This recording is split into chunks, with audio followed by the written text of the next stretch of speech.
For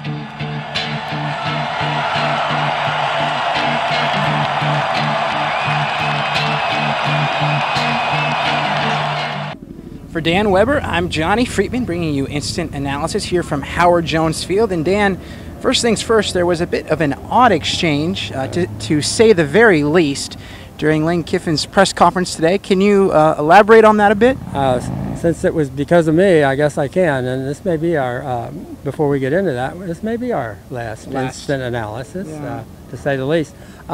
Anyway, Lane basically opened up. He does the in-practice now media scrum, which they've got a whole backdrop and a podium and all that now, which maybe they went to a lot of trouble if we're not going to be here after today. We don't know. But anyway, Lane said, offense looked crisper. And one of the reasons, if you were here at practice, you noticed that one of the reasons maybe is because it looked like the old normal regular offense. And the question was, is having that person who makes it, the regular normal offense back, is that part of it? The answer was, this is the first question of the media scrum, is, I don't know, ... I've got to go. And he left. That was it. One question, it's over. So we're hearing, feedback is maybe they'll have to, there are too many gray areas, maybe they'll have to close practice. I mean, I guess one of the classic ideas of a gray area is you don't want to report on injuries or injured players, but when do they go from injured player to back?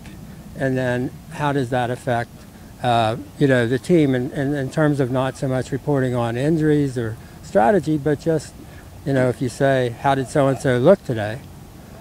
That may be okay, but how did the team look with so-and-so back? Not okay. So we won't even identify, the person, because we don't want to, go past any lines that we're not supposed to go past. But so this is where we are. Dan, now for some personnel stuff. What did you think of the defense today, and what did you think about their comments after practice about the way they played Saturday against Stanford? I think they're pretty upbeat. It is a young defense. I think they felt like, I thought Deion Bailey had a really good answer. He said, we were one play away, one tackle away, basically, on 3 plays from shutting them out.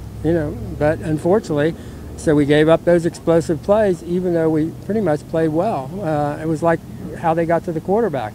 A ton of hurries, but no sacks. That was one of those, we're getting close. They played with Leonard Williams starting and George Yuko going to defensive end. They played a kind of a bigger, a little more athletic, but younger defensive line. Felt like they did a pretty good job against a pretty physical, offense. But I think the defense is, Monty was saying, we're young. We just got to keep, get that one out of our head, that 24-hour rule and the memory, just forget it. Keep getting back there, getting back in there and playing. And I get the sense that, Lamar Dawson was, I think, really pleased. He had 10 tackles. His first game back, felt like he really had a pretty good game. I think the linebackers obviously on this team are the heart of the defense, and they felt pretty good about it.